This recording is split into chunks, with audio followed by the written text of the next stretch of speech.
ধানমন্ডি ৩২ থেকে শপথ নিচ্ছি, ৭১-এর পরাজিত শক্তি তাদের বিচার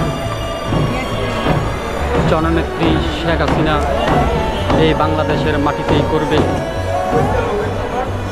ফলে উজ্জীবিত হন, এই ধ্বংসলীলার হাত থেকে বাংলাদেশকে রক্ষা করুন, প্রস্তুতি নিন। এসব ধ্বংসলীলা সহ্য করার মতো না। তোমার কালো ফ্রেমের চশমাটা আমায় দাও হে বন্ধু, বঙ্গবন্ধু।